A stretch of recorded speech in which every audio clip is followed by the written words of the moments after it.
Hello there, everybody, and we're watching Is Cheating Always Wrong? Yes. I don't know. It was 2 months ago, but don't matter. I'm pretty sure it's cheated on versus cheater. Uh I'm the type of person who wants to be put in different situations just to see how I'd react. And getting cheated on is kind of one of those situations. I just want to see what I would do. Because, like, me, I don't like getting mad, but I want to see if I would lose my shit. That's all.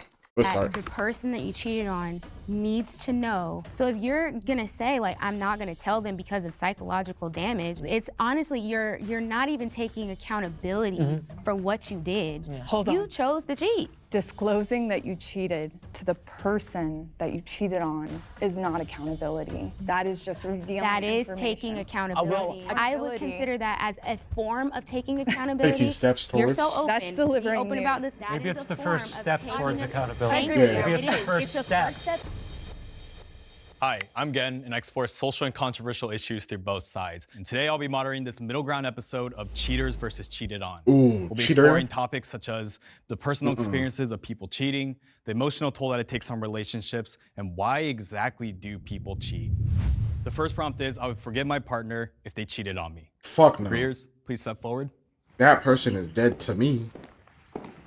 I don't care what the reason was. They're I dead feel to like me. from the side of being cheated on, I think the biggest thing to understand is that forgiveness is something that I don't give a everybody fuck does about deserve. forgiveness. I think that once we get into the discussion of why somebody cheated, Don't matter. we can really understand whether or not that person At is least for me. sympathetic and whether or not that person is somebody that you want to keep around in your life. But I think forgiveness and keeping them in that same relationship are not synonymous. They go separately. I completely agree. However, I do think that forgiveness is something that we give to ourselves, not necessarily somebody else. So in the event that my husband cheats on me, I would be giving him forgiveness so that I could set myself free from any hostility or anger I guess, yeah. that I may hold on to in the event. But am I taking I them think back? it should Hell no. benefit both sides in that sense. Now, whether that other person takes it and uses it to their benefit, you can't control that, and it shouldn't be up to you to try and push that. But yes, also making sure that that forgiveness is for yourself as well, so you can move forward, whether it be with that person or alone,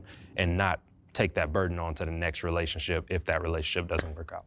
I completely agree. And I forgive because I've been forgiven. So, and I'm a Christian, so I believe in forgiveness. I believe that we should forgive people because we have been forgiven. You know, you can have short-term forgiveness and long-term forgiveness. And, you know, it's like, are you addressing the root of the issue? Yes. And really, if you're truly forgiving, and forgiveness is something that comes with maturity and with life experience, it's the whole circle of forgiveness. You get so much and you release the other person and yourself from anything, and then you can move forward from that point. One thing that is interesting, though, is that there are 3 people from the cheater side who have sat down, but only 1 on the cheated on. That is interesting. I guess I'd be curious to hear more so about your guys' experiences, because it seems like in this instance you were cheated on. Yes, yes. So I cheated on him. Yes. And he forgave me. Yes, yes. So I cheated on him. These two are a couple? Oh, that's crazy. Yes. And he forgave me.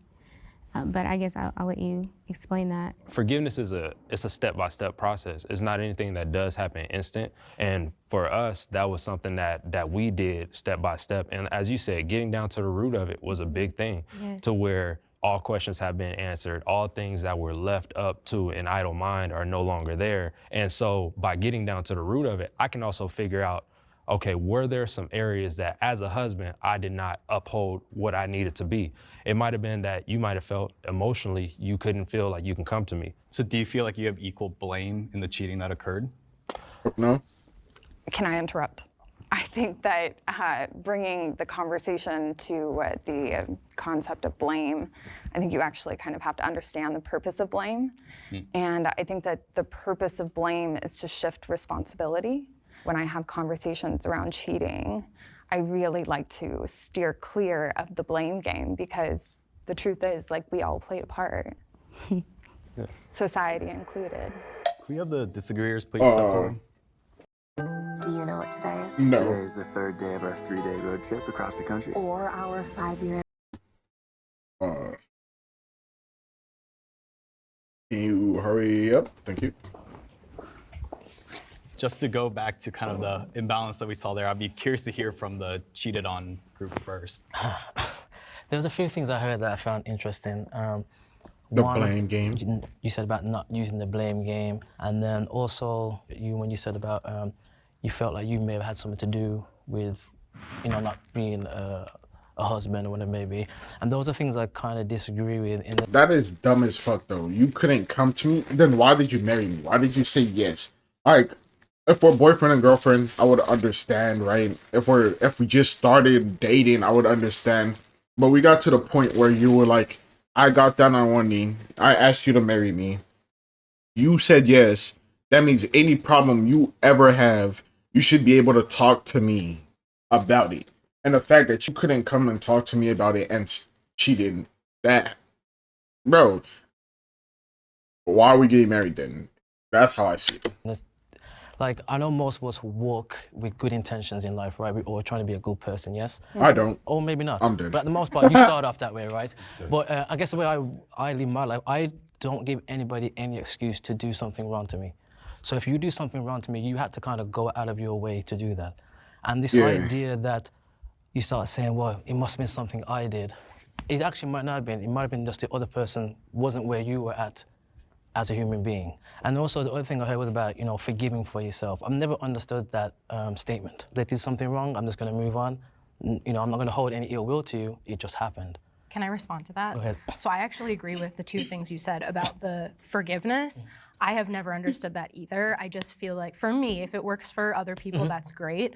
I actually have found healing in not forgiving people. And I think there's a difference. I think I choose not to forgive them, and then eventually I am indifferent towards them, is what I'm saying. I think there's a difference betwone not forgiving someone and hating someone. Indifferent. And I think I'm not going to waste energy. That narrative comes from usually the person who cheated, saying, you forgive for yourself, or like, you never hear it coming from the actual person who got cheated on. And again, to that point, it seems it's always connected to, if you don't forgive, you're holding on to some ill will.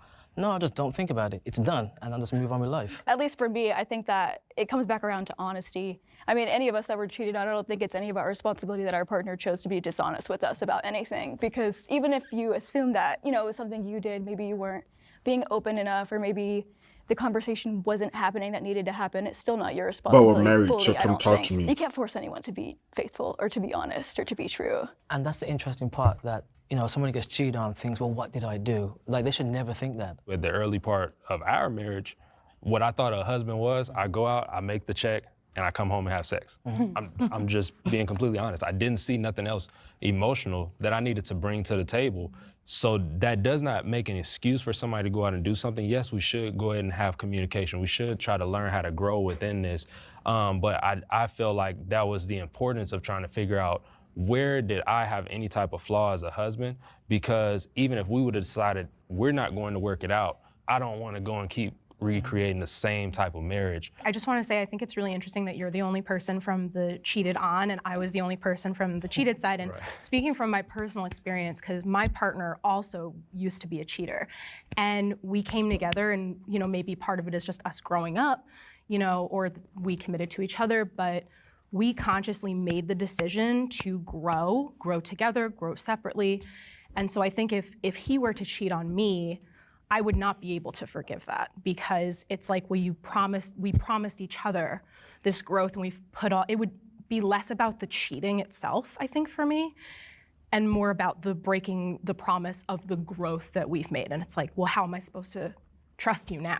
For my specific experience, it was more of a physical thing. I was a virgin, and I wasn't ready to do that yet. And the guy I was with was a couple years older than me, and he went out and did that. And I could never forgive him, because the physical thing was something that we could never fix. I wasn't gonna have sex with him, So forgiveness for me was very hard, because there was nothing to work on for me. So there was nothing to improve that relationship, so it was over. I'm just curious, if he had, I have no idea what your relationship was like. Go for it. If he had come to you and said, I love you, I care about you, this is something that I really need, how would you feel about allowing him to go out and do that? Or would you we should just break up then?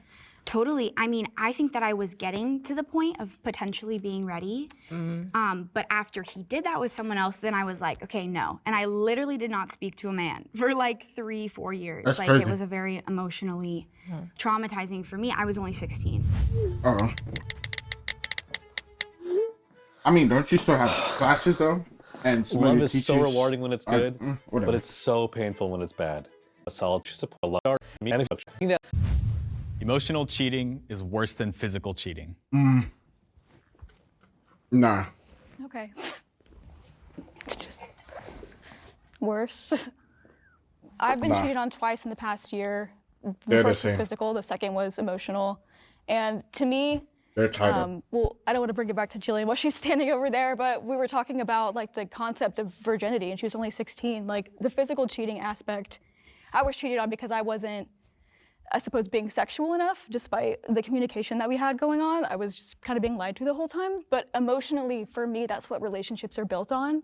So lying about something like that, or like having someone else on the side that you're giving those parts of you to, when I truly just want to like know the inner depths of like your being, because we are in a relationship, it's just worse to me.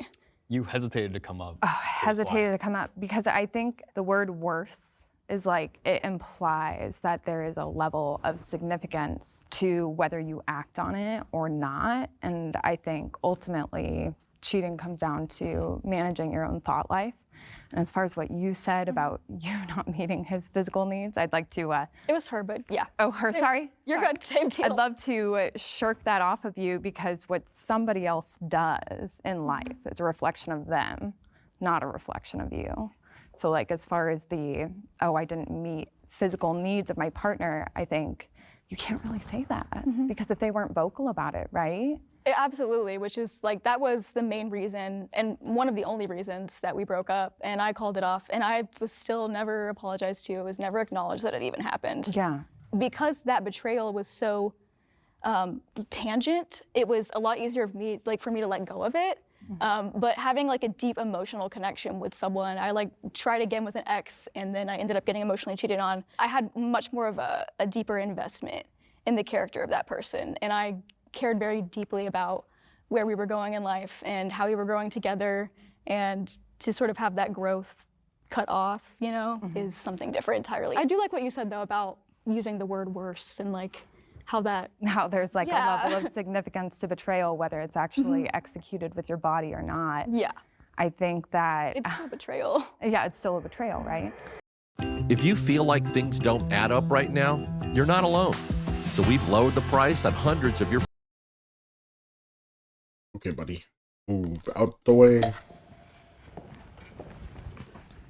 So I have a long history of cheating, unfortunately, and I have both physically cheated and emotionally cheated. The way my various partners responded was different. I don't think that it's fair to say one is worse than the other. Yeah, I kind of agree, because at first I was standing back there, I'm like, physical has to be worse, but then I'm like, everybody has a different standard or a different experience. Yeah. I can't say what's worse for somebody else, what maybe for me. The other thing is, I don't understand, I'm not sure I even know what emotional cheating actually is. That's what I'm sitting there, I'm like, what is emotional cheating? What that means at all. So emotional cheating, like when, let's say, you're going to someone and talking to them about the problems in your relationship, and they're offering that advice, they're offering you comfort. They're giving you everything that you want. Yeah, that you're desiring at that point when you're actually supposed to be going to your spouse or to the person that you're with. I agree with you, but I would take that a step further and say you can emotionally cheat and like they not know about your spouse or your partner. Like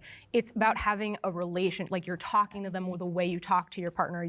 Because I have my my high school sweetheart. I was in love with someone else. I was in love with two people at the same time. It was very complicated. But before anything ever physically happened, I was emotionally cheating on my boyfriend at the time because I was talking to this guy like he was my boyfriend too, even though we weren't together. You know, and I know people who have divorced, who have left their marriages because it was like, well, I've fallen in love with someone else, even though we've never done anything physical. Whereas by that same token, you can also have like a one-night stand and it be purely physical and not emotional cheating at all. It's funny because like it seemed like you're describing when you're trying to get to know somebody because you want to date them. So that's why it's kind of like really. Let me help you. Yeah, it's kind of like confusing me. Emotional cheating begins when you have a relationship with somebody that your partner is not aware of. Okay. And A the romantic depth- relationship. Yeah. Yeah. So for me, Work you know, into I something? think lots of things. Question I mark? look at lots of people. I expect that whoever I'm with is thinking whatever they're thinking while they're looking at people. And relationships that we all have with each other, you know, for me, like my girlfriends and I've been cheated on and cheated, and it's all complex and complicated and based on a case basis, until they take action, some kind of action where they're physically engaging with another person. They're not cheating on me as far as I'm concerned, because they're living life as a human being and they're just feeling and thinking and fantasizing and doing all the things that we all do because we're human beings, and that's what we do. And that's how you feel. Yeah, about it. that's how I feel about it. That's why I said it about 3 or 4 times. As someone who has cheated, did you feel, if you've ever felt some type of way, whether it be guilt or anything, did you feel worse about emotionally cheating or physically cheating? I've never emotionally cheated. I'm a human being and I live my life. And if I think something or I have a relationship with her where I'm telling her about my relationship and I'm falling in love with her, that's okay. I can feel that. But until I do something about it, I haven't cheated. I haven't done anything to my partner. I've been cheated on multiple times, you know? So it's just like, Damn. it's always been like a physical thing and it's really hurt me. And that's why I think the physical is worse for me personally than maybe the emotional would be, but I can totally see both sides. Because emotional is difficult too. But for me, the thing that sets my like romantic relationship apart from a best friendship is the intimate, physical stuff. For me, I can have tight relationships with other guys, but I'm not gonna go sleep with them because I'm not romantically involved. Oh, I'm still very close with my high school sweetheart. Totally. We're very good friends. Yes, and I have exes too that I can be like, we're chill, you know, but I'm not gonna go hook up with you in the car, like, you know what I mean? Right, Like, and we have that trust. Like I said, I think at the end of the day, it's situational. It's for some people, emotional cheating might be worse. For some people, physical cheating might be worse. For some people, it's the same. Yeah. Everybody's Let's move on to the next prompt. Okay. I would date someone who cheated on others in the past. Are they telling me before? Because I don't know. That was so fast. I didn't hear it. I agree wholeheartedly. A person's past is indicative of who they were at that point in time, not necessarily who they want to become or who they are in the present moment. I mean, are And they I think starting off the what's most conversation important with is who we are I've in the cheated present before? moment. I agree too, because I believe people can change. I changed, so I believe that. Have you? Now, I'm can you good. make someone change? Like, you know, obviously not, but I agree with that. Yeah. No, I agree wholeheartedly. I feel like if somebody did something, you know, say for example in their 20s and they're in their mid 30s now, I can't hold them to that past. Right. There's things that I've done. And so I feel like it would be wrong for a person to say, hey, you can't change, you can't come out of that. And so who am I to say, I'm not going to date you because you did something to somebody else. And I think those are things that It you probably would depends only on how figure many out, like, times. surface level stuff early on anyway, before you get down to the deeper details. I am currently dating somebody who used to cheat, maybe even worse than I did. And I mean, to your point about cheating in your 20s, I think the last time I cheated on anybody was maybe like 5 to 7 years ago. And, you know, like I was saying before, my partner and I, we made a commitment to each other to help each other be the best versions of ourselves that we can be. And I'm very secure in my relationship. I have my moments, but that has more to do with like me than it does him. When he goes out, I'm like, oh, see you later. Like it doesn't, there's no doubt in my mind that he is faithful. Since I began my marriage as an affair, the man that I have been with for the last 10 years is the man that I cheated with. I proceeded to have 3 of his babies, and we now have a fabulous life. But in the beginning, the amount of paranoia and anxiety that came from the fact that you cannot control anybody else's behavior but your own was insane. And so I think coming to terms with accepting the realization that what is inside of my control and what is outside of my control was liberating. I'm interested to hear the disagreeers because again, I think we have 3 people on the cheater side and then 1 on the cheated on. So disagreeers, please step forward. I don't disagree. I didn't hear the prompt. So I think I honestly. I mean, everything everybody said sounds great on a Christmas card, I guess. On a Christmas To be card. honest, because at the end of the day, I think, I don't say that disrespectfully, I mean, at the end of the day, we all still are human beings, right? And we go off experience, okay? For instance, in my situation, I was married, but at the time, I didn't know how many times prior to that she cheated, right?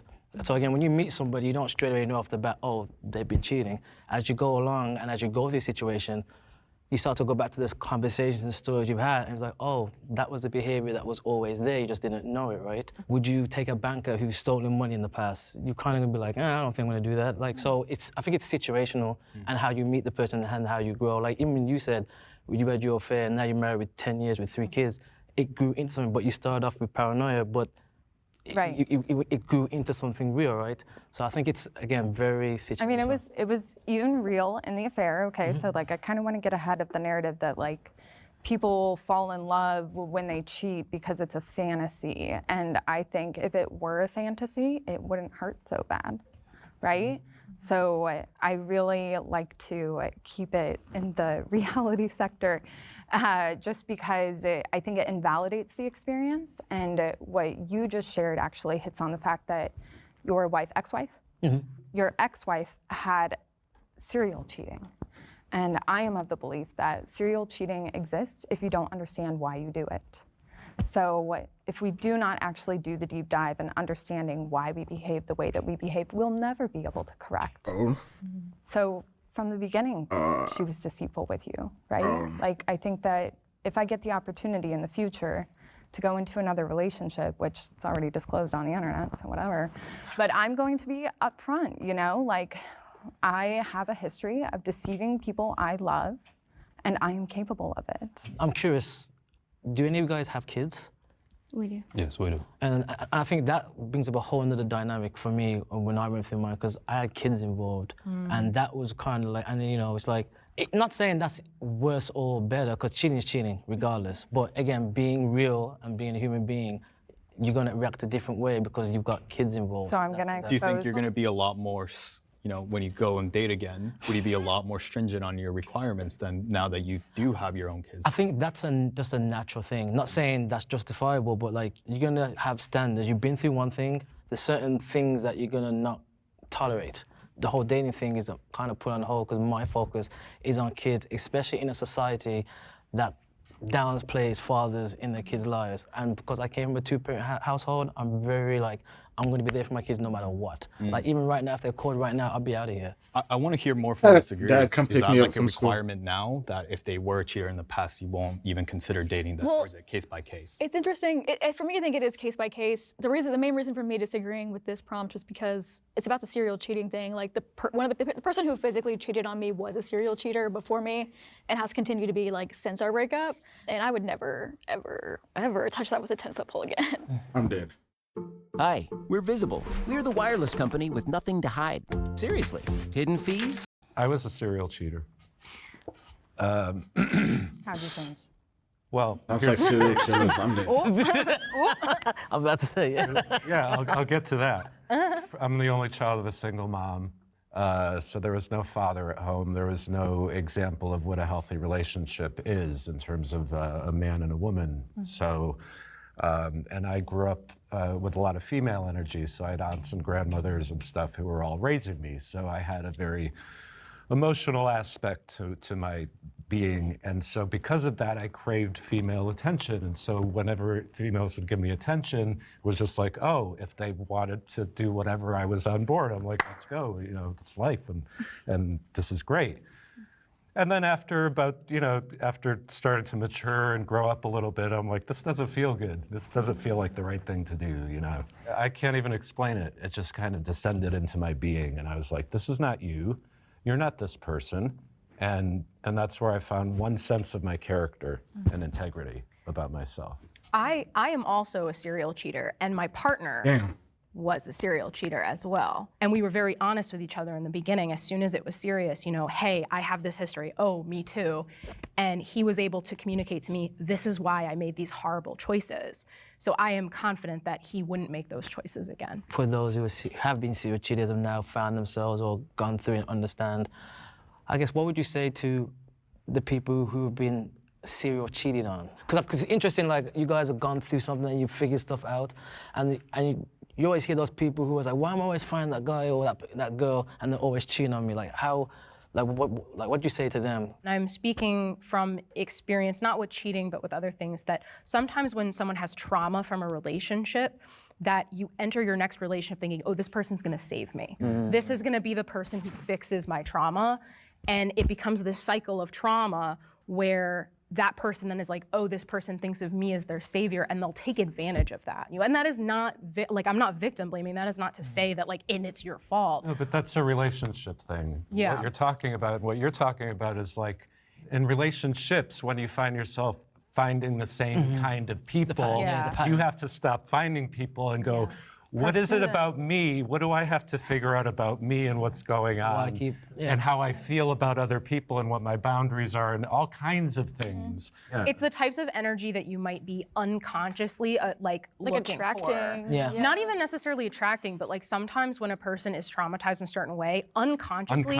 You will chase that looking trauma for it. over Exactly. and over again. But I think what you said about boundaries, I mean, that is the key. And I think a lot of people don't understand that, like, boundaries is not saying like, you can't do this, because you can't control other people, like we were saying.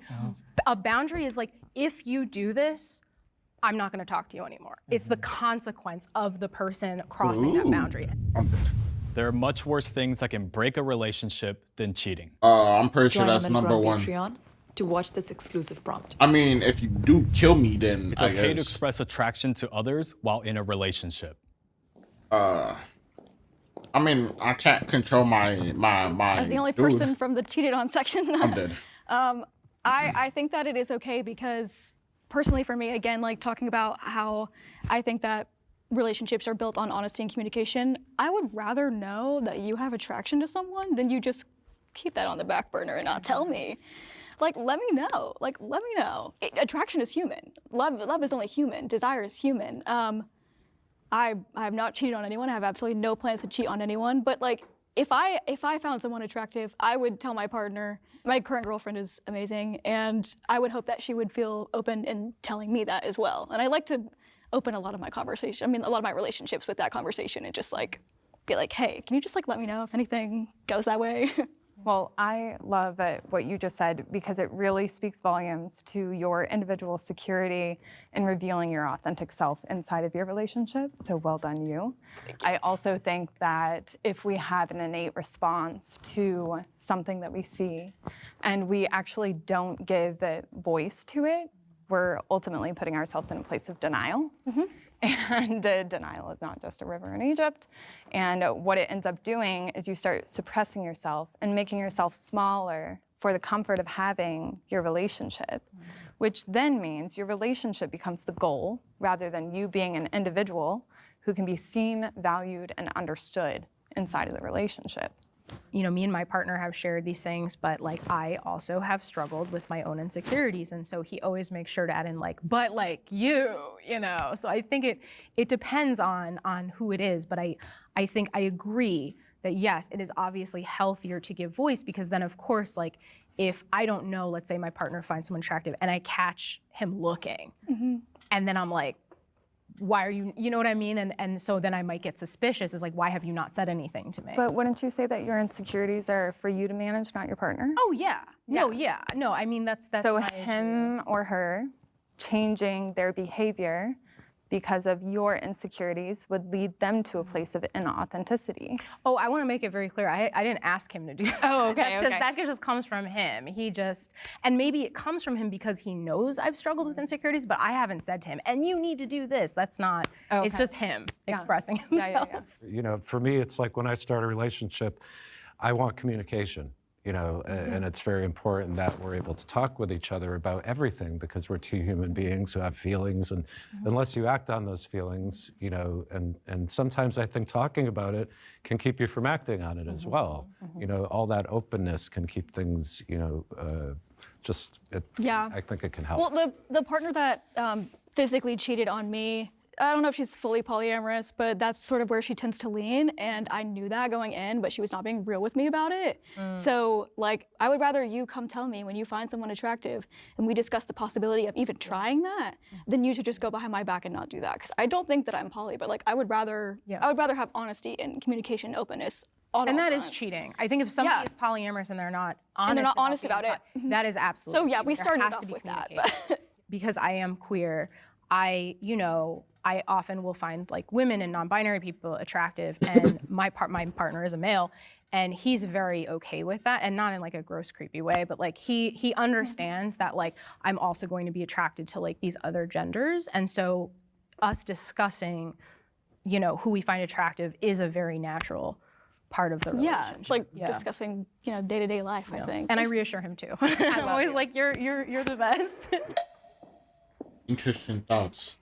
I personally don't believe that there should be any attraction to anyone, while especially for marriage, speaking on marriage, we believe in monogamy, we believe in one, you know, man and wife.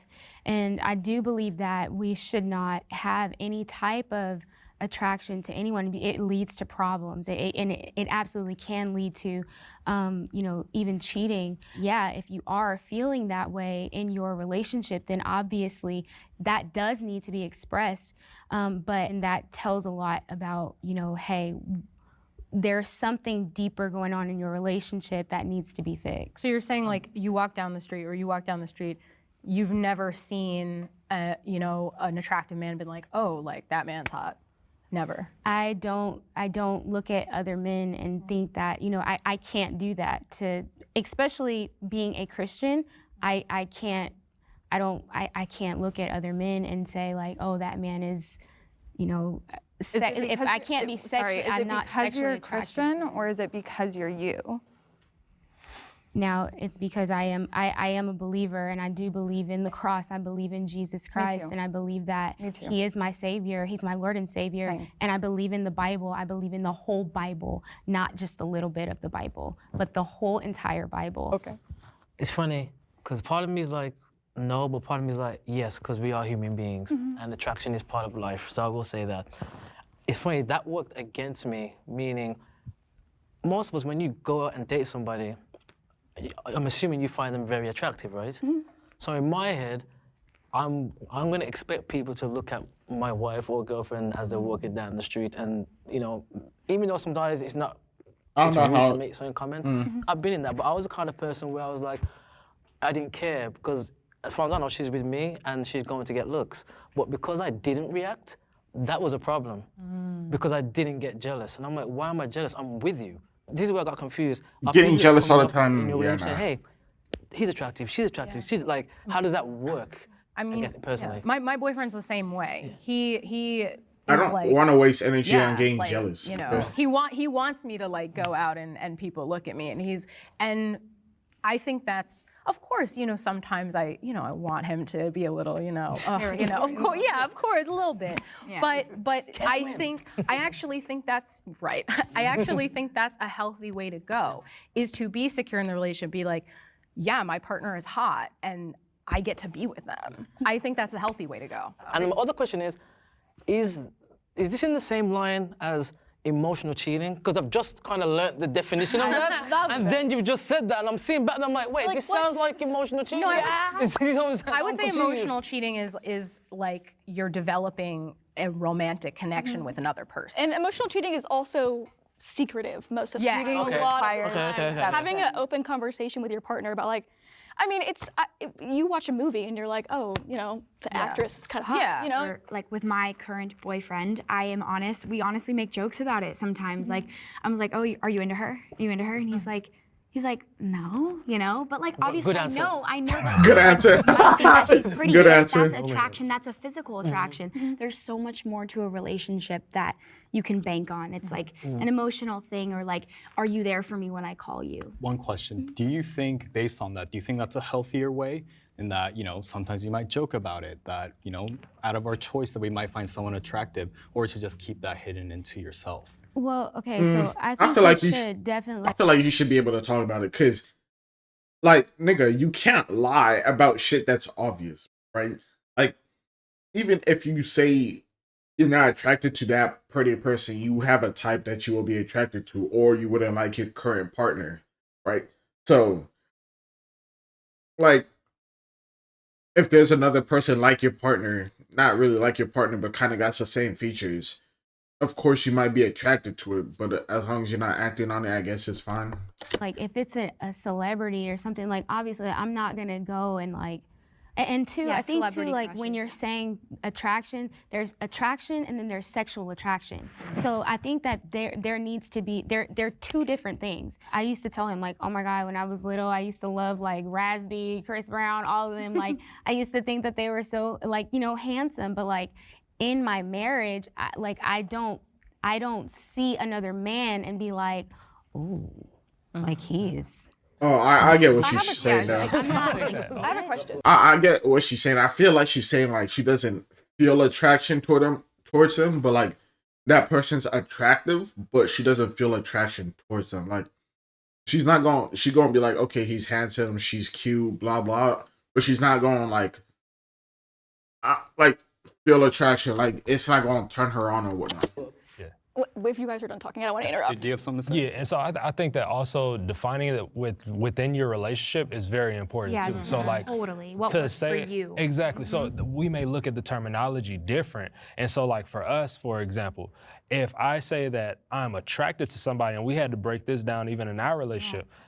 If I say I'm attracted to somebody, that means that I'm willing to pursue them just within us. That's what we came to an agreement of. Now I may say like, oh, they have a nice hairstyle or they have nice eyes or something like that. That's just a quick acknowledgement, and we may compliment them on it and just keep it moving. And that's just in our definition of what we have within our marriage.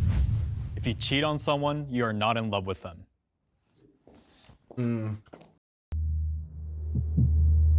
I mean, I guess you don't love me enough to not betray me. So. Agreeers. Oh, I'm sorry. I messed that up. Oh no. Agreeers? Oh, sorry. Apologies. You are not in love with them, right? Yeah, not. Okay. At first I stuttered because I was trying to think, in their own right, they may think they're in love, but as a flat statement, I don't think they are. If you really are truly in love, it's all you think about is that other person, right? You want to be with them, you want to try and do right with them, even though there may be certain things you do up and down that may not displease them, but you're learning together. But going out and being unfaithful to them and then turn around saying you still love them, it just doesn't sit right with me. Or it doesn't logically make sense to me in that aspect. Thoughts? Okay. Because I know you're itching. I'm itching. I think that falling in love is an experience. In my experience, I had never encountered the experience of falling in love. I can say with certainty today that my episode of cheating was definitely the experience of falling in love. When I was with the partner that I cheated on, it was a part of a plan. There was a plan to get married, there was a plan to have kids, there was a plan to make sure everything we did was in the best interest of each other. Whereas the aspect of falling in love, there was no plan. I crossed paths with somebody who lit my soul on fire, and all logic went out the window. Was that love though, or lust? Oh, it was so much. It was so much. So I think that when I think of the word love now, I actually replace it with the word want. I think that the statement that was made about not being in love with somebody, right? That doesn't necessarily mean that I don't have capacity or capability to love him. I certainly was loving him in other ways.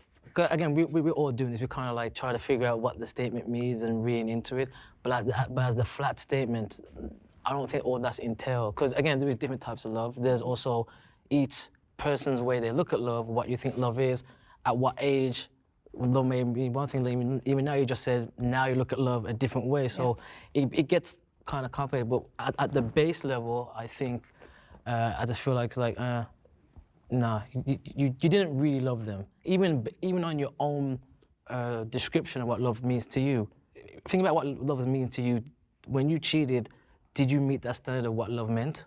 Yeah, I think what's tricky about it, right, was since I had, I'll say, these idols of marriage, family, you know, all of that, I was more in love with the idea of what those things were than the person that I put into the role. Which there's nothing wrong with that, because again, we all come from experiences. So, but being able to kind of look back and compare, I think that comparison is the thief of joy, right? And what it does is it steals all of the value from the experience that was still very much valid. Yeah, no one's saying it might not be valid, but was it still love though? Because like I said, I don't know if. And it's hard to, I get what you're saying, you don't know because again, you were in that, when you were in there, you were in it and you've grown and you've moved and you've changed. Does that satisfy your question? Yeah. Yeah, so I agree. I don't think that you can be in love and cheat on somebody.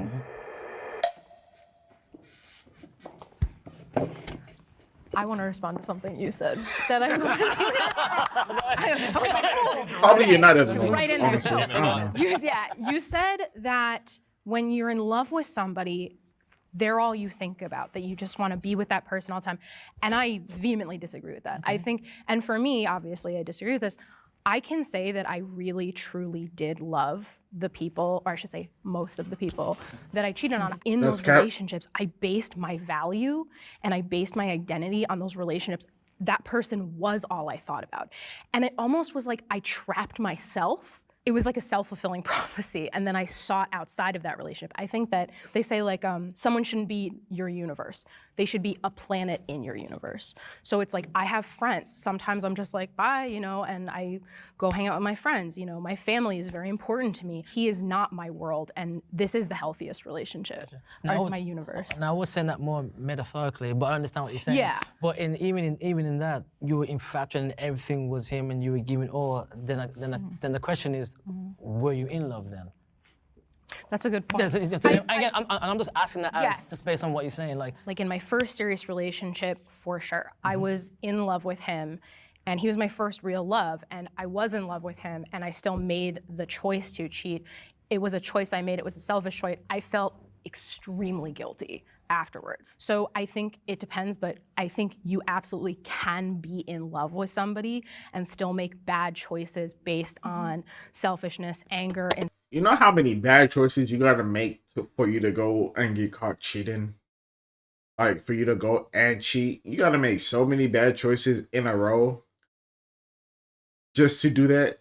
Like, bro. Security, whatever it may be. And not once during those times where you're like, I probably should show. I believe that there is portions of our love that's lacking, and then we can actually, grow in that. So I don't believe that just because you cheated on someone doesn't mean that you don't love them. I believe that, that there can be love there, but there's something there that just is causing that portion of it to just be almost like in depletion. Like I couldn't love him fully the way that the way that he needed to, because there was something there that was lacking. Like I didn't have the understanding of, what it meant to be a wife, what it meant to be a partner. Falling in love is not a choice. You meet someone, it happens for whatever reason, you're compatible. Staying in love is a choice. You are choosing, and perhaps in that moment, you are not choosing to love that person, or you're choosing not to love that person, and then maybe you can choose to love them again. I'm not saying falling in love, but to continue loving somebody is an action. I do think that falling in love is a choice. Oh, okay. And the reason that I think falling in love is a choice is because you allowed it, right? Like when I think about the experience that I had full autonomy in that situation, right? I could have immediately went to my husband and said, I've caught something. There's something magical here. I gotta go. But you caught, and that's what I'm saying. Like, I was still we were not together. I was still talking to my ex when I met my current partner. And I told my current partner at the time, I don't want to be serious with you. I never intended to catch feelings with my current partner. I just kind of fell in love with this guy. You know, it's interesting. The prompt is in love. Just fell in love. And some people didn't use that when they were talking. They're saying love, not in love. And to me, in love and love are two different things. Yeah. I fall in love as a human being with other humans, men, women, whatever. I fall in love very easily. I believe in love. Love is the driving force of my life. So I was in love with every woman that I cheated on. I was in love with them. If I loved them truly, that would have been a different story, maybe. But I thought that would be to me, the there's a opposite. difference So between your being in love capacity to and love changed. and you love somebody. Right? It's so interesting because I actually, in my mind, view it like the opposite. Yeah, that's Like, what I was saying. I love so many people. I agree with Yeah, that. I love my friends. I love my family. I love people that I'm like, oh, we've just met and I love you. Like, in love, when you fall in love, you're in love with somebody. It stirs something up. It's different. That's what I was thinking. Semantic. Yeah, right. No, It's like- it's semantic. It's it's like- totally semantic. I just thought it was interesting. It is I feel like we should bring Oh, up absolutely, limerence maybe for a second. Bring We're up all what? talking about falling in love. I feel like textbook psychology brings up limerence all the time. What the hell is and that? they actually kind of just like shirk the entire affair experience under this word. And This is it's the world that doesn't know what limerence.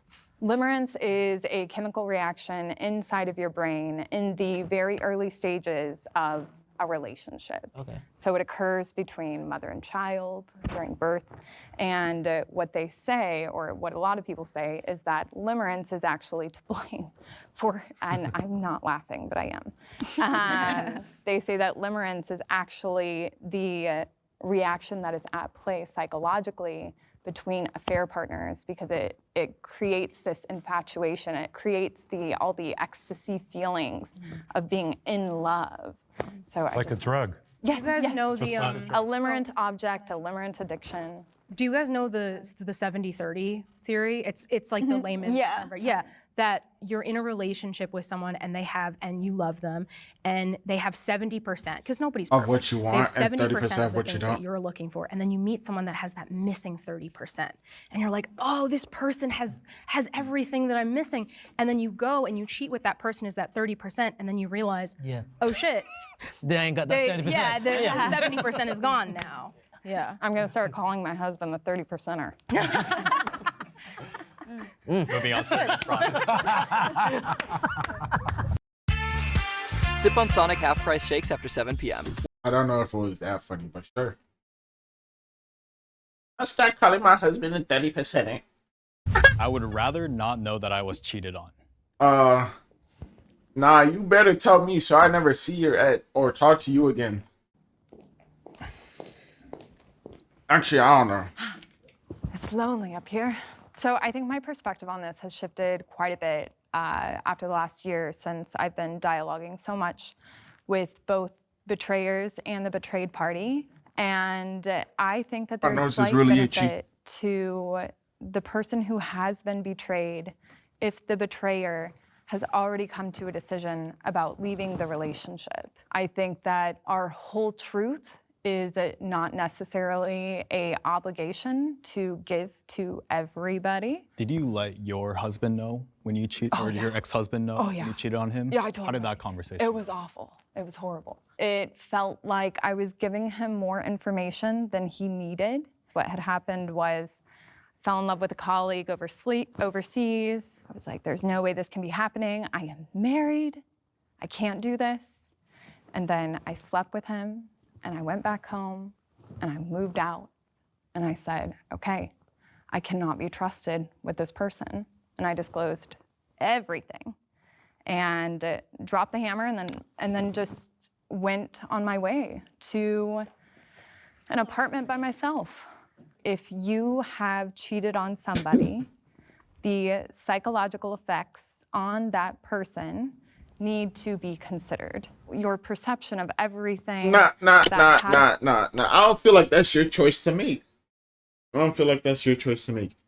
You tell them, and they choose how to react to that information that you're telling them. It like I feel like you're deciding how they're gonna react in a situation where they don't know information yet. Like you're like, okay, if I tell them that I cheated on them, they're gonna be upset. They're probably gonna break down mentally and all of that. And I'm not gonna tell them I'm gonna just break up with them and move on. No, you gotta tell them. So then they at least know the reason of the breakup, right? Because imagine somebody just breaks up with you randomly, you don't even know what's going on, and that's it. That's gonna leave you more curious. It's like, what happened? What's going on? Why did you just leave? Like, because then at least if you're like, I cheated on you, I'll be like, okay, I hate you, right? My psyche might be messed up for a little bit, but I'll most likely recover sometimes. And at least I know the reason why and what happened, instead of a random breakup and it could be like anything and you just left wondering what it was, so then you don't mess up in your next relationship. I don't know. Occurred is tainted because you're wondering, well, was she thinking about me in this picture that we took? Was she thinking about him? And I think that there is just a lot to consider I don't think that's your choice, sir. on how much and what to share. I love everything you just said. I agree, but with like a caveat of, I'm thinking of this from the cheater's perspective. I always told my partners when I cheated on them, but I told them for the wrong reasons. I told them to alleviate my own guilt. And that, when the fact is, I should have just ended the relationship. And so my thing is, I wouldn't want my partner to tell me just so they could beg me for my forgiveness and let's move forward, da-da-da. I would only want them to tell me in the context of like, and I'm breaking up with you. Like, and no like details or anything. It would just be like, I'm breaking up with you. Oh my God, why? I cheated. And I obviously can't be with somebody that I would cheat on. Like that would be, so yes, I would want them to tell me, but like only in that context of like, I cheated, we have to break up. I believe you owe it to that person no matter what. I believe that the person that you cheated on needs to know, and not only that, it's the secrecy, like that it hurts so much more when you're keeping it a secret from them and not telling them anything. I truly believe in confession. I believe I believe that needs to be said, and they need to know that. They need to know that. Yeah, I know you mentioned like that. psychological damage. How would you respond to that? I would say it is not my place to dictate what somebody else needs. It's their place to tell me what they need. Initially telling them that, hey, I stepped out and I cheated on you is a necessity, just point blank, period. Now, how far you go into details is going to then at that point be, okay. It's not like, he was like 6'3", he had like 8 inches, he was bending me over. She has some fat titties, your titties are small, her pussy was the wettest. It's like, it's not like you were saying that shit, right? You were just like, okay, I cheated. That's about it. Bro, there's a moth in my room and it's pissing me off, and also my nose is mad itchy. How much does that person ask to where they may want to try and figure out, okay, why did this happen? What happened? Who did it happen with? When? If they ask those questions, then I think you definitely owe it to them to answer it, regardless of what you may feel like. For to your point where you brought up psychologically, I feel like at that point, once you already cheated, like psychologically, they've already taken a lot of damage. So therefore, yeah, it's like, oh, I cheated on you, so I'm not gonna tell you, so I protect your mental. No, nigga, if that was the case, you would have broke up with me before you even cheated. But you didn't do that, so you cheat. Like she said, I went overseas, and then she's like thinking to herself, I'm not supposed to do this. While you were overseas, why didn't you break up with me before you went and did what you were not supposed to do? It's like, bro, you had all the time, you knew it was wrong, but you still did it. So you may as well tell me, and if I want to know more, I'll ask. But other than that, I'm probably not asking. We still have to... If you don't know about it, it doesn't do any damage. Well, I will say there's one thing. You did say, I don't want to be with someone who cheated on me, right? So, but you agreed that you would never tell the person, right? If you cheated on them. So let's say you're in a relationship. I didn't say that. Well, but you came forward as an agreeer, Yes. right? And then just before we all came forward, you said I would never want to be in a relationship with someone who cheated on me. Yes. And if they neglected to tell you that, then you would technically be in a relationship Well, then with I someone who wouldn't. cheated on you. Right? Because it's like, if you break up, like there's always like a chance you could get back together, but you're purposely hiding the reason of the breakup, giving the other person hope that something might happen. Like, if, let's say me, for example, you tell me you cheated on me, I'm probably never seeing you again. We're probably never getting back together. I probably wouldn't care about you. My feelings for you probably died, right? The moment you told me that, right? But even if this doesn't happen, like hypothetically, you just break up with me and then you don't tell me you cheated, but you did cheat, and then we get back together later on, but I still don't know the reason why we broke up in the first place. That's weird. Because then now you're keeping secrets, and then if I find out about it, like randomly find out about it later on, even though we got back together, I never had the chance to forgive you, which I wouldn't do, but like I wouldn't have the chance to forgive you, and then we could move on if we were still going to be together, right? Like this dude and that lady, she cheated on him. She told him, he decided to forgive her, and they worked it out. I wouldn't do that, but it's like she gave him options. She gave him, he learned, he found out, he knew what she did, and he was like, okay, I have it in my heart to forgive you and whatnot. So yeah, it's like if she cheated and then broke up, and then they got a divorce and said it was for some other reason, and then later on they fixed the issues they had and then get back together, and then later on he finds out that she cheated during their marriage. It's like everything we just worked on or everything we try to fix for each other to get back together is a lie because you never told me the truth to begin with. Then I'll say I wouldn't want to be in a relationship with somebody I know cheat on me, and that's why I'm saying. Got it. So Okay. I guess I'm not agree or disagree. I'm more in the middle of like Totally. I would want them to tell me I cheated on you, and therefore like we should break up. In my situation, I found out. But if I'm being honest with you, I don't know if it would have been worse or better if they told me. I'm being honest with you. I don't even know how to comprehend that. Like me finding out, then you bold-faced coming to me and saying, I did this, this, and this. It doesn't change the outcome. Yeah, it's like, I don't think it makes any, me personally, I that can don't be know. subject to any, like, Yeah. you know, everybody. Like, but at the end of the day, I feel like when you're holding something back from, it's honestly you're not even taking accountability for what you did. So if you're gonna say like I'm not gonna tell them because of psychological damage, Hold you on. chose to cheat. Hold on. Disclosing that you cheated to the person that you cheated on is not accountability. That is just revealing That is information. taking accountability. No, accountability. You can't, I would consider that as a form of taking accountability. That's You're so torture. open. That's delivering Be open news. about this. Listen, That's delivering news. that is It's a the form first of step taking towards a, accountability. Thank Maybe you. it's It the is. first It's the step. first step to It's interesting Not because necessarily accountability. Be open about this one. Let's let her man. respond. Let's let her respond. Be open. Because, Girlfriend. Okay. All right. because I'm just saying, you're very open about it, but you're like, it's hypocritical. So when you're saying like, I have the right to withhold this information for the sake of psychological damage, but you chose to cheat. You're talking about the benefits for you. You're alleviating your guilt by telling somebody what you did. You are achieving relief by doing a confession. And what I'm saying is, maybe it doesn't have to be that person. Huh? Manage money What you mean it doesn't have to be that person? What? Okay then. I don't know what she's talking about. I'm lost. All right. As someone who's been cheated on, I was about to ask the same question. Oh. I guess who else would you tell? I would tell a therapist. I would go and I would check To you. But your therapist would tell you to tell him or the person, your significant other. myself into therapy and I would say, holy shit, I've derailed my life and I don't know what I'm doing. But I don't But want to even cause any more damage, and therefore, please help me, guide me. Oh, so you're going to break up with the dude randomly. He's going to be wondering, or she is going to be wondering what happened. Well, I'll use he because she says she's married with 3 kids now.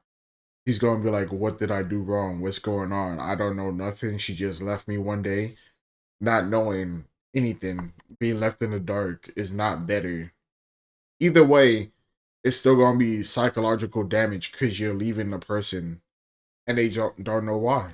In my next steps, If I'm a How good much more therapist selfish is that though? will to be honest- allow selfish. you. It's still. It's Oh, I'm still a very form of selfish. selfishness. Actually, to be honest, I think My both- I think number one both ways are priority selfish. is me, me. And that was the biggest lesson I And learned. is it still about like that in cheating. your relationship today? Absolutely. Well, If I want to show up to a thriving relationship requires a fulfilled individual. And if I do not have me at the primary center of my decisions, I will start making decisions for other people. And what that means is they start to lead my life. No. I don't. We don't believe I actually changed I think I've changed my opinion. It didn't occur to me the idea of like finding it, like that just didn't occur. That's what I'm saying, like. If it's for me, if it's between walking in on my partner cheating, I mean, that would just traumatize me versus like my partner coming to me and saying, listen, I cheated. Right? It's not about you, bro. You're not telling them for you, nigga. You might be like, oh, I got it off my chest, but it's not for you, nigga. It's for the other person to see how. It's for them to get over it and how they react to a situation that they might be forced into because you did something wrong. And it's like, bro, it's like you go to the doctor, right? You're really sick, but the doctor doesn't tell you that you're really sick because there's nothing they could do about it, but they just tell you that you're all good. Like, no, you want your doctor to tell you you're really sick so that you could prepare yourself mentally, or not even mentally, or not even prepare yourself, but you could deal with it in your case. Like, say I have like stage 5 cancer. I don't even know the stages of cancers. I can't be cured at all. Like, but I won't show no symptoms of nothing. And I'll just like die one day and I won't even know how I died. But you're going to be like, oh yeah, you're going to be fine. You're all healthy. You could go back about your life. You could do anything. It's like, bro, I don't even get to talk to nobody. I just die one day randomly. Nobody knows what happens because nobody told me nothing. It's weird. It's like, I don't know if that's the perfect analogy for it, because I don't know if it works like that. But like, that would be really weird. It's like, oh yeah, the doctor doesn't want you to feel bad that you're dying. No, bro, you don't choose. You just deliver the news of what happened, and then I decide how I want to react to that. I don't know. I could be like, okay, then thank you for delivering the news, though. Goodbye. Like, I don't know. It's weird. I would prefer the latter. It's like you're keeping another secret in a secret that you did. It's really weird. I would want the choice. Do I want to move forward in this relationship or do I want to break up? And I would want to give my partner that same choice to put the ball in their court and say, this happened, this is how I feel about it, which might be like, and we need to break up, or I don't want to break up, or whatever it is. I did this is how I feel. How do you feel? Do you want to stay with me? Do you want to work this out or not? When you're telling the other person, I'm always curious, like, what do you expect from the other person? And that's where I start to question, are you doing it for selfish reasons? Because I expect them to be like, you know what, like, if you're telling somebody bad news, you're not, like, if I was telling somebody I cheated on them, I wouldn't expect anything. I would just react to whatever happens, right? Like, I'm not going to expect them to be like, yes, okay, let's move on. We could work on this, or no, let's break up. I would just like put it in their ballpark and see where it goes. Like, I don't know, bro. Work through it. I don't think you can expect anything. Which is, Like, you have to go on without But I'm curious, like, at the time, can you recollect or remember what you were thinking? Oh, at the time? At the time, yeah. What you When were thinking when you said, I'm going to tell? There were times I cheated that I did not tell my partner. So I'm thinking about that too now. When I told my partners that I cheated, it was out of guilt, it was out of shame, and I wouldn't necessarily say expectation, but my hope was that they would forgive me. Okay. And I guess that maybe. Wait, I have a question really quick. Did telling them eliminate your shame and guilt? No, of course not. I'm curious if you're open. Wait, let's actually dig into, I guess, what was kind of like your point there? If you are disclosing information to somebody else, an effort of releasing something that you feel is holding you back, shame and guilt, that is actually not the effective solution. The effective solution is going into the shame and guilt, acknowledging it, and understanding why it's there. Shame tells me I am not aligned with my value system and the way that I operate in the world. But you're missing the point of the other person's time. You've ruined pretty much ruined their life. You've used up their time. No. Hold on, wait a second. So you don't think you? Wait a second. Go ahead. I think that the only person who has the power to destroy my life is me. I mean, you can say that. You can say that now as a person who's grown and gone through something. But when you're in the situation, when you're in a relationship with somebody and they don't know that you're cheating on them, you think like you owe that to. Why would I develop a dependency for my life's purpose? But it sounds. No one's saying it's a dependency. No, it sounds like you're trying to say that I should just be able to do whatever I want. How you take it is all up to you, but I'm going to have the freedom to do whatever I want, even if it hurts you. That's what it sounds like. Maybe you didn't hear my first statement. I agree that you don't always have to disclose a betrayal to the betrayed person. I think that you always should give that to them. It's not in a sense to try and relieve any type of guilt or shame that you have. It's not to say that, oh, once I do this, I'm going to feel better. No, it's, as you said, to put the ball in their court and say, you know what, I got to be upfront with you, because just you're thinking about the emotional trauma of what they're going to feel when you say it to their face. But what about the trauma that they'll feel if they hear it from somebody behind their back? And like, I have to just Exactly. It's like, oh yeah, we got back together. Yo, did you know your girl was cheating on you the whole first time you guys were together? And it's like, yo, that's crazy. About putting the ball in your court, I wish that had happened to me. Like, as the person cheated on, both times I was not told. Both times I don't know, used magical intuition or something, and I knew exactly who it was, when it was, what time it happened, and I broke off the relationship Deep the first down, time. we always know. We always know. And so, I mean, I think, putting the ball, I wish the ball had been put in my court. Both times I was not apologized to. They never admitted to doing it. Oh, and like, I've been cheated on too, and I've also been cheated on. And I wish, I don't know When if I was cheated on, as say. well. He came and told me and broke up with me and gave me no option. Well, right, so that's why. But I think that was very, very, very emotionally traumatizing for me, you know. Because it felt like abandonment. Yeah, it did. But I've never been abandoned before. Like, I've never experienced that. First So experience. right. And so it definitely took time for me to get. She brought up a very good point. What if someone is suicidal? What if I did hear that. Like that made me think, because I'm like, I think you should definitely disclose it at some point somehow. And yet, if I had a partner. Bro, you're acting like they're not gonna be suicidal if you break up with them. Like, you gonna break up with them, tell them nothing, disappear, and then you break up with them and tell them that I cheated on you. It's still the same shit. You're still breaking up with them, or you're still leaving them or whatnot. Like, bro, if they're suicidal, they were gonna take their life no matter if you were there or not. If you broke up with them and left them, cheated or not cheated, and they were suicidal, they would have took their life if they did take their life, right? It's weird, because if it's like both ways, they're still gonna take the life. You're telling them or not telling them. Who was so fragile, and I knew that. But how long have they been fragile? Were they fragile when you cheated or way before you cheated? That's kind of why. I've been in that situation. There are safeguards you can put in place, that you make sure that they're with safe people, that they have people who can support them through that time. Because I have been in that situation. But what I'm saying is, I respect that, but the same token, when you met this person with a suicidal. Oh no, I'm saying I was the suicidal person who was cheated on. But using that as like a deterrent for why you shouldn't tell someone it's not always. I understand somebody, it. No, as somebody who was in that situation, I agree that I was still glad I was told. It's not always the cheater's fault when they cheat. No, it's always your fault, nigga. You took steps, like Zillow drunk or not. This Airbnb listing. Yes, Zillow. Now here's the craziest part. Always a fault.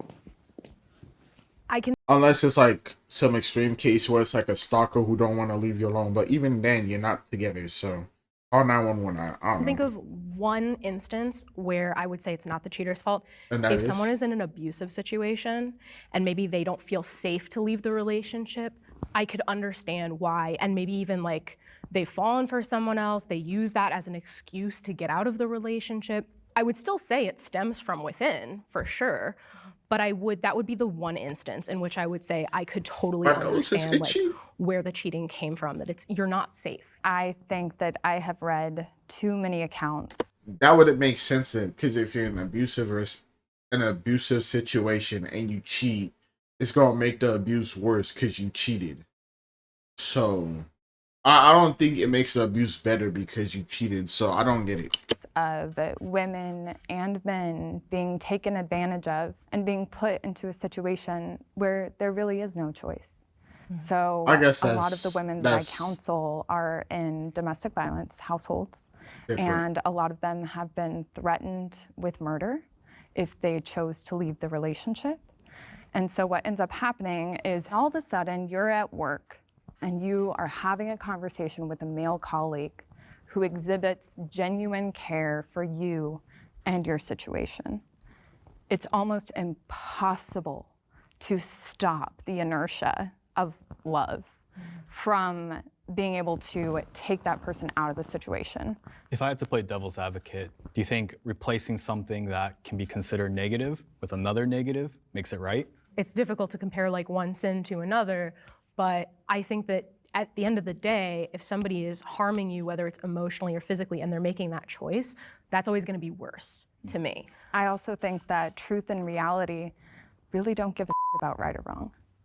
So it's kind of like, why would I be so obsessed with labeling somebody else's decision that ultimately resulted in their safety? Yeah, might make them safer. No, it wouldn't, bro. It wouldn't make them safer. That is dumb, bro. If you're in an abusive relationship and you cheated and the abuser found out, you think that's gonna make it better? Maybe I haven't been in this situation, so I wouldn't know. But I'm not like just thinking about it. Oh yeah, I was getting bullied, and then I try to fight back against a bully, and the bully got mad because I punched him, so he beat me up more. I don't know what. Okay, I believe wrong is wrong.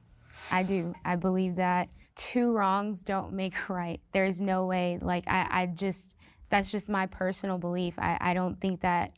But what if that person is not safe to leave? Then but they're okay to cheat.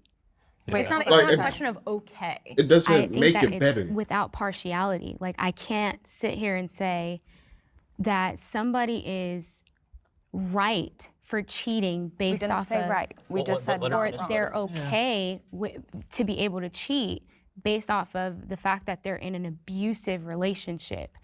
If you are in an abusive relationship, get the heck out. But what if you can't? It's not always that then simple. how is it that no one is able to tell me? You got to talk to some girls. Yeah, okay, My question would be, calm down. I just want to know. I'm asking the question because you're saying that someone can sit there and cheat on someone based off of the fact that they're in an abusive relationship.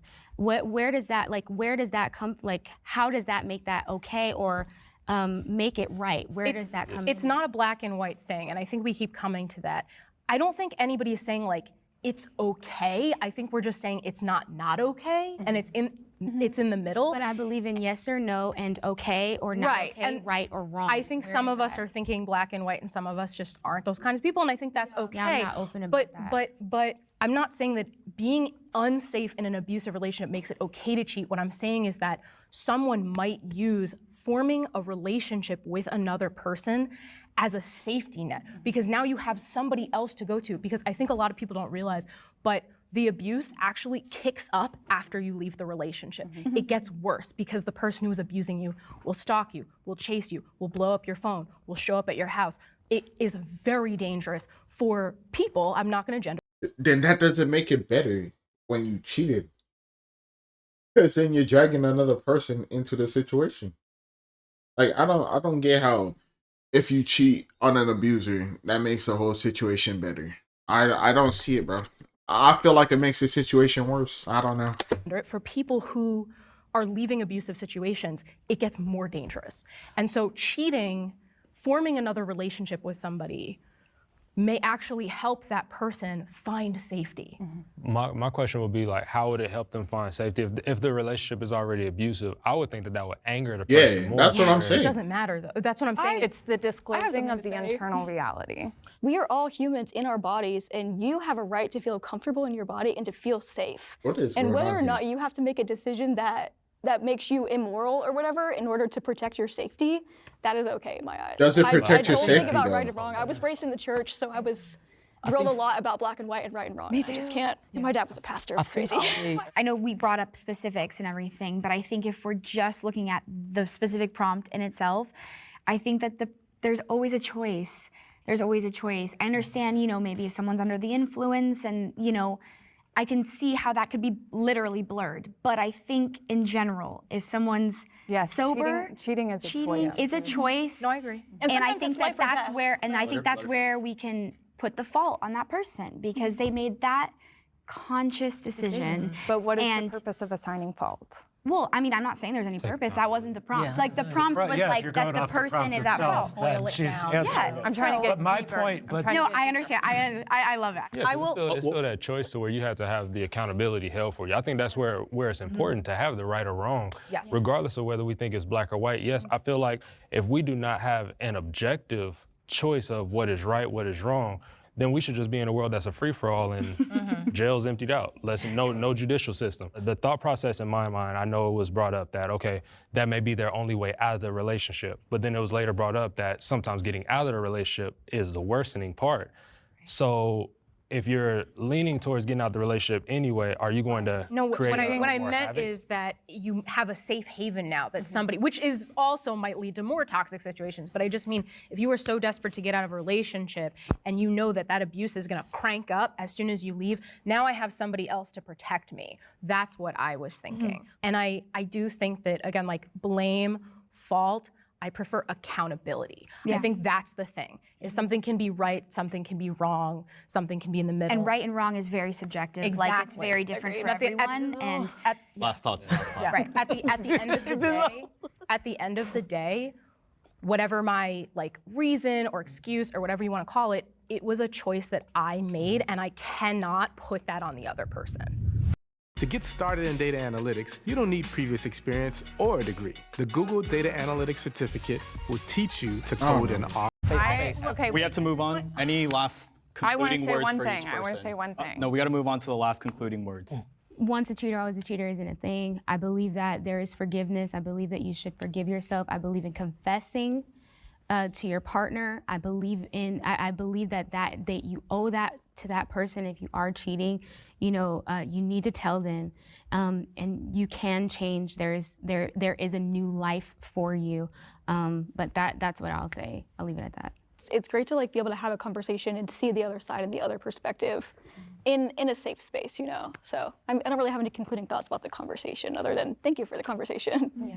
To hear your perspective, it all made me think. And the interesting thing for me is knowing why I cheated and where I am now just as a human being with my maturity understanding of the world, and my own history of abuse and trauma and how it, it's like I've forgiven myself a long time ago. It's not about that, but kudos to everyone for just being respectful and really being vulnerable. So Obviously going through being cheated on, it wasn't a great experience, but I have a different perspective than I have ever had, that I ever would have had if I didn't get cheated on, because now I know how to communicate, and I think that that's the biggest thing and the biggest gift that we all have, is we're able to speak and we're able to communicate. Yeah, I think throughout this whole conversation, I think I learned that communication is preventative on all different measures, and if we can learn how to have that communication prior to, it can help us stay away from the hard conversations. Right. After 100% agree. So yeah. Tell it to all of America and all the nuance of talking. Ask for permission, not beg for forgiveness. Thanks for joining this episode of Middle Ground of Cheaters versus Cheated On. If you guys want to shake hands and embrace, please do so now. I don't know, bro. Imagine you start dating someone and see them in a video defending cheating. That's funny. You know what's worse than a cheater who thinks they did nothing wrong? Like, you not telling that you cheated on them and just ghosting is weird. That's how I see it, bro. Because that's basically what it is. Are defending cheaters.